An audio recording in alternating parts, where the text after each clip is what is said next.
Coming up on Newsnight, warmer weather means orange barrels are in the forecast. Find out what construction project may leave motorists with a headache. Plus, see what local legend was honored with his own holiday. And find out what the weather will be like this weekend. All of this and more on Newsnight.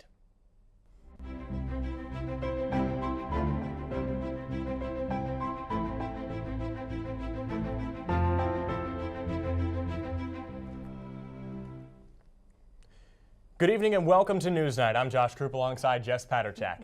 Tonight we begin with developing news from England. A man with a knife went on a deadly rampage in London earlier today, plowing a car into pedestrians on London's Westminster Bridge. The Associated Press reports the man then fatally stabbed an armed police officer inside the gates of Parliament. 4 people were killed, including the assailant, and about 20 others were injured in what Prime Minister Theresa May condemned as a, quote, sick and deprived act of terrorism, end quote. A doctor who treated the wounded from the bridge said some had catastrophic injuries. 3 police officers, French teenagers on a school trip, and 2 Romanian tourists were among the casualties. Police say that they are treating this attack as terrorism. There is no immediate claim of responsibility, though. The threat level for international terrorism in the UK was already listed at severe, meaning an attack is highly likely. Speaking outside 10 Downing Street, May said that level would not change. She said attempts to defeat British values of democracy and freedom through terrorism would fail. White House Press Secretary Sean Spicer told reporters that President Donald Trump spoke with the UK Prime Minister by telephone and applauded, quote, the quick response of British police and first responders, end quote. London Ambulance Service say medics treated 12 people for serious injuries and 8 others who had less serious injuries. Metropolitan Police Counterterrorism Chief Mark Rowley said police believes that there was only one attacker, quote, but it would be foolish to be overconfident early on, end quote. And some of you may remember tuning into Mr. Rogers' show as a child. A true icon for children across the nation, Mr. Rogers has become a major symbol for the arts and education, especially within Pittsburgh's PBS affiliate WQED. Now this Pittsburgh legend has recently reached a milestone in having dedicated a very official holiday in his honor. That's right, folks. March 20th is known as Mr. Rogers Day, and the Children's Museum of Pittsburgh decided to celebrate it this past Monday. Officially, this date is the date of Mr. Rogers' birthday, and what better way to commemorate him than to celebrate his birthday in his very own backyard here in Pittsburgh. The museum decided to have every guest in attendance come in for free admission, but according to the museum's website, every 5 children must have been accompanied with an adult, end quote. From approximately 1 to 11 in the afternoon on Monday, all kids and parents in attendance got to meet the one and only Mr. McFeely, everyone's favorite speedy delivery man, in the theater. This event takes pride in remembering the one and only Mr. Rogers, who would have turned 89 years old this past Monday. Now a story that could affect some commuter students. Prep work is officially underway in the Parkway North for a substantial construction project. It's a 2-year project that will focus initially on the southbound lanes leading to the city on I-279. The construction will affect about 53,000 motorists that use the highway between Camp Horn Road and the north side. PennDOT says it will close the HOV lane for both the inbound and outbound commutes to work on the road. Construction on the outbound lane will begin in 2018. The total construction area stretches 8.5 miles on the nearly 30-year-old roadway. It includes concrete patching, ramp and HOV repairs, guide rail replacements, and more. Work on the southbound lanes will last weekdays from 10 a.m. to 3 p.m. and 7 p.m. to 6 a.m. Weekend work begins at 8 p.m. and ends at 6 a.m. PennDOT advises commuters to adjust their schedules to anticipate longer commutes. The $88 million project will officially begin in April. And Jess, what else begins in March? Spring. That's Spring. right, Josh. It's brand new to Pittsburgh, and I don't think Pittsburgh has gotten the memo. Absolutely. It's still pretty cold out. And the temperatures in Pittsburgh, weather is in Pittsburgh in general is just very difficult to understand. Absolutely. I guess, but let's bring in somebody who maybe can help us understand the weather a little bit and make some sense of this all. We have Nick Kasisky in studio right now for the weather and a look at the days ahead. Nick? Thanks, guys. Let's take a look at the 5-day forecast. Wednesday, nothing but sun. 46 degrees Fahrenheit at its high, 18 at its low. Thursday, getting a little bit warmer, partly cloudy, 50 degrees Fahrenheit, 38 at the low. Now Friday, it will rain, but 68 degrees Fahrenheit, it's like a trade-off, you know, rain, but you do get some good temperatures there, low of 52. And then moving on to Saturday and Sunday, the weekend. I mean, Saturday is partly cloudy, but 70 degrees, where is the pool at? I mean, come on. Low of 54, and then Sunday, rain, it's like the same deal as Friday. There will be rain, but same 60-degree weather, and then both weekend days have a low of 54. Guys, back to you. Wow, I can't wait for that weekend. You know, those are the times that you want to get out to the point. And baseball weather is right around the corner, and you know, I think this is just going to be the first taste of that. Hey, spring is here. Maybe just a little late. Just a little late, and I'm so excited to see that sun, see the Buccos play perhaps, you know, enjoying the lovely, lovely weather. But on the other side of the break, see why people are concerned about the bee population. And find out what stands in between Supreme Court nominee Neil Gorsuch and the bench. This and more when we return from the break on NewsNight. All right, it's that time of the show, Case of the Week. Why is the Pioneer Sideline the best show to watch on YouView? Rob. You know what? I don't even like this show. You always argue with me, and I never win. Goodness, this guy. Josh. No, the reason Pioneer Sideline's the best show is because of the debates and the facts. The debates. Paul. No. It's because of Pioneer Sideline. We are the hypest, and it's the best decision you'll ever make because we have a playlist. Pioneer Sideline. Get out of here. Gentlemen, all good points, but it's because of me, Blaine King, your host. Watch the Pioneer Sideline.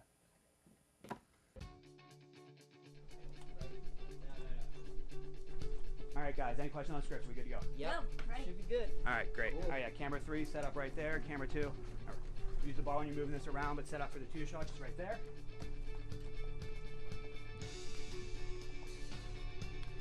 Weather, how we doing? It gon' rain. Perfect.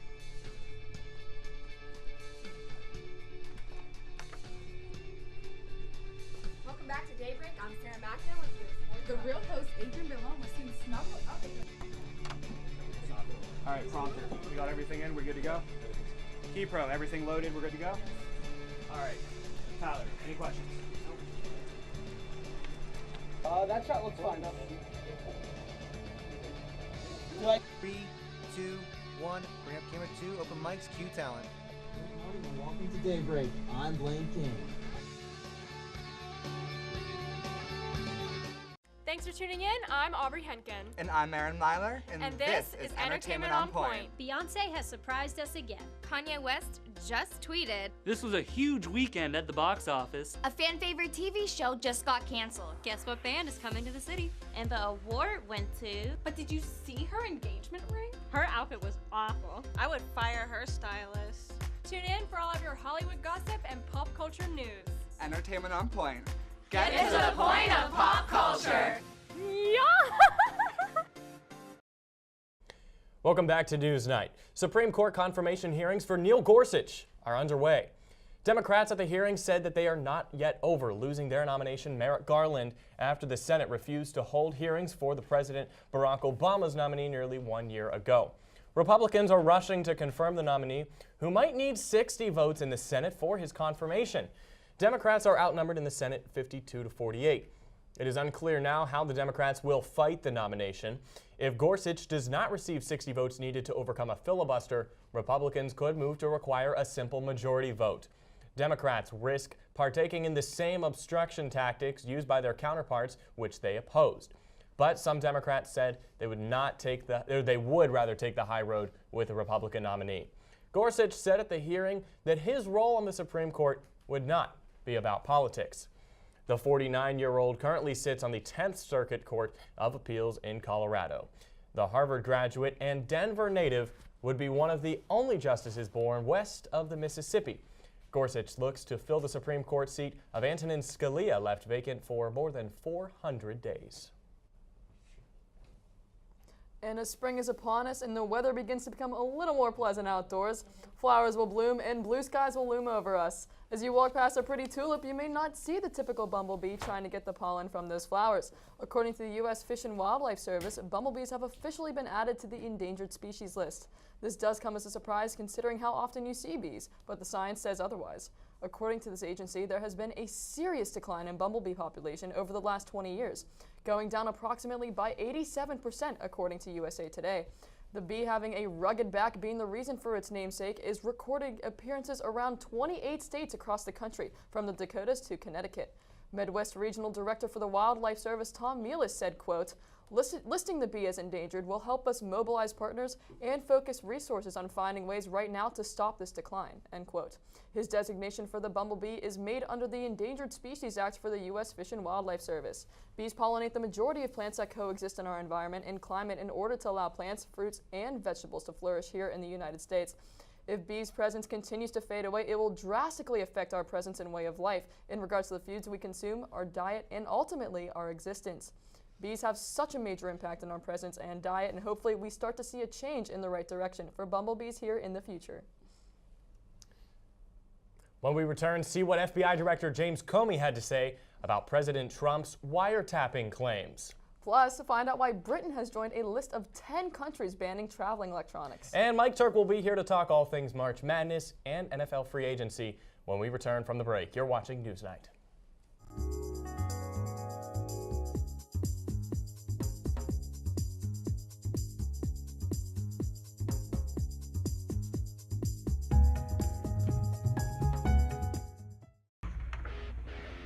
Here on the Pioneer Sideline, we talk a lot about sports in the studio, but it's beforehand when the conversation is actually interesting. I hope I have enough powder on. I don't want to be too shiny on camera. No, Trevor, I think it looks good every week you pull it off. Ah, thanks, Phil. Man, your hair looks great tonight, by the way. You sure? Yeah, I mean, I got a new haircut, but it looks all right. Hey, guys. Does this make me look fat? No, you look great. You look good. Yeah, Kyle. Thanks, I was really... Sports! Yeah! Ever wanted to be behind the mic and have the world listening to your show on campus? Well, it's just as simple as joining WPPJ, Point Park's student-run radio station, located on the second floor of Lawrence Hall, right next to the dining services. Listeners can tune in using Point Park's website or through the TuneIn app by searching WPPJ. WPPJ welcomes any new DJs that want to get involved, so be heard. Do you have what it takes? Well, no one showed up to the show tonight. Follow my lead. In 3, 2, take 2, open mics, cue talent. Good evening and welcome to UView News. I'm Josh Croup. We begin with breaking news out of West Penn Hall. Ready, 3, take lower third. Traffic is backed up in the West Penn elevator line after elevator 1 broke down on the 7th floor. Lose lower third. Maintenance advises students to take the stairs to avoid delays. Ready, 2, take 2. In other news, no, you know what? I didn't sign up for this. We need crew. Join UView. Take alien hand transition.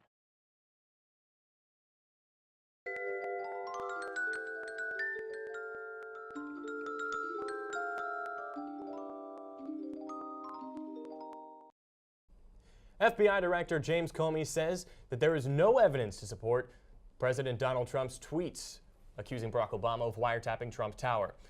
Comey made a sworn testimony before the House Intelligence Committee Monday. He also said the FBI is investigating Russia's involvement in the 2016 election and Donald Trump's ties to the foreign country. NSA Director Mike Rogers also denied that the Obama administration had the British spy on the Trump campaign. Earlier in the morning, the president again took to Twitter, calling ties to his campaign with Russia fake news. Later in the day, the official POTUS Twitter account twisted words from the hearing, saying the NSA and FBI testified that there was no Russian influence on the electoral process. Comey said for the first time publicly during his testimony that the FBI is investigating any Russian interference with the election. And Britain joined the United States, in a ban against a total of 10 Muslim-majority countries carrying devices larger than a cell phone aboard direct inbound airplanes. According to the New York Times, U.S. intelligence is investigating the development of a bomb concealed within portable electronics. Officials say the bomb originates from the Islamic State and is designed to be hidden in laptop batteries. The ban applies to most major airports from North Africa to the Mideast and affects prominent countries such as Egypt, Saudi Arabia, and Turkey. Britain unveiled a similar ban hours after the U.S. on Tuesday with the addition of some airports in Lebanon and Tunisia and applies to both foreign and domestic flights within the country's borders. A British official says the ban resulted from the, quote, combination of an evolving threat picture and a proliferation of electronic devices that airline passengers carry on board, end quote. U.S. officials estimate around 50 flights into the country will be affected daily. It is unclear, however, how long the ban will last or if other airports will be added. Jess, earlier we talked about spring arriving in March, and what else happens in March? March Madness. It's March Madness. Mike Turk is here for all of our updates on the madness that has been the month of March, and my bracket is totally destroyed, Mike. I can only imagine that yours is the same. Let's go over to Mike Turk for more on March Madness, baseball, football, so much more. Hey, Mike Turk, how's it going? Thank you, Josh. Thank you, Jess. You might have already burned your bracket, ripped it up, or put it through a paper shredder by now, but the Sweet 16 for men's college basketball is set. Only one of the 4 number 1 seeds was eliminated over the weekend. The defending champions, Villanova, lost 65-62 to Wisconsin. The Wildcats were not the only team to go home earlier than expected. The Blue Devils of Duke were eliminated in the second round by South Carolina. The Gamecocks pulled off a big upset over the number 2 seed, 88-81, to earn their first ever appearance to the Sweet 16. They will look to keep the magic going as they will play number 3 Baylor on Friday night. On to baseball now. The World Baseball Classic Championship is set.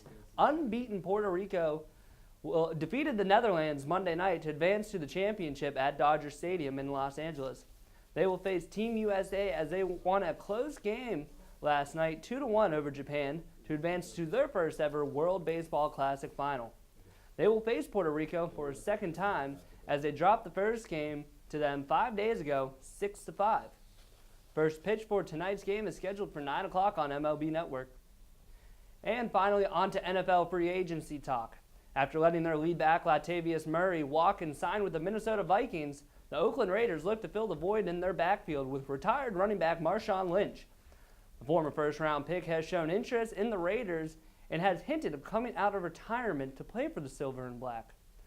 Lynch was born and raised in Oakland and played football at the University of California. Playing for the hometown team seems to be the only option for the veteran back. With a good offensive line, young receivers, and a talented quarterback, Lynch could be the missing piece to the puzzle to bring the Raiders their first Lombardi trophy since Super Bowl 15. That's it for sports. Back to you two at the desk. Thanks, Mike and Jess. I know you said on here a couple weeks ago that you weren't going to fill out a bracket. Are you regretting that decision? Absolutely, Josh. Actually, hearing all the competition now within UView, it's crazy. And, I know a lot of people were upset because Villanova lost. And Mike, how's your bracket looking right now? How far did you have Villanova going? I did have Villanova in my Final Four. They were not in my championship, though. I have Gonzaga on that side going to the championship, but I have a feeling Gonzaga might go down this weekend, especially against West Virginia. They looked really good against Notre Dame, so I'm a little afraid now. Both my championship teams are in there, UCLA and Gonzaga, so I'm sitting okay right now. All right, Mike, well, fingers crossed, and I guess you can just sit back and enjoy the madness. Mine's busted. I had Villanova winning it all. Foolish of me, I guess. Well, thank you so much for joining us this evening. That's your news tonight. For Jess Paterchak, I'm Josh Croup. Good night.